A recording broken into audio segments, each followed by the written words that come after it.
Morning po. So may itatry po tayo today. Paratha po yung tawag dito eh. It's an Indian bread pero sikat po siya sa Middle East. So bought this from SNR. Frozen bread po siya, no? So we'll see kung ano pong magiging impact po niya sa blood sugar. Naghahanap po tayo ng replacement for bread. Kung okay po ito, then magta-try pa po tayo. Plain lang po today, plain. Yung itatry ko. So kung okay po yung resulta niya, we'll try this in the next days and see kung ano po magiging blood sugar impact po niya if lalagyan po natin ng, let's say, cheese, veggies and cheese.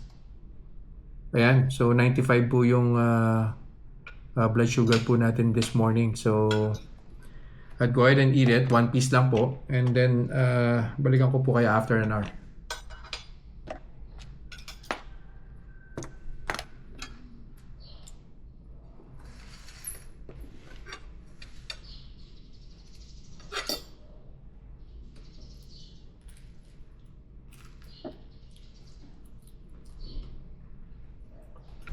Na isang oras na po. So, kuha na po tayo ng blood sugar. May blood sugar spike kaya. We'll see.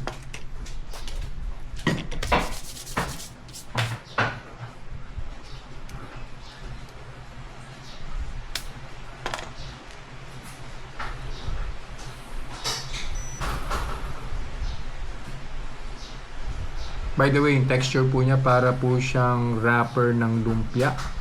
No, wrapper ng hopya. Sorry. Mataas. 161.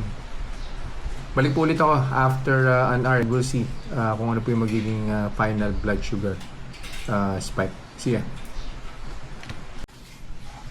Naka 2 hours na po. So final blood sugar reading na po tayo. Pumasa kaya.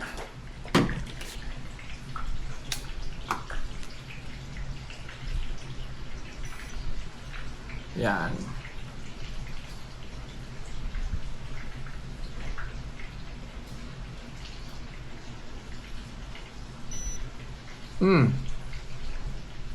Not bad.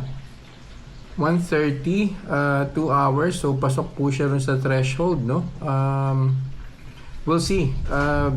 Try pa po natin siya with cheese and then the other experiment would be with veggies and tingnan po natin kung bababa pa po siya pag hinaluan ng fiber.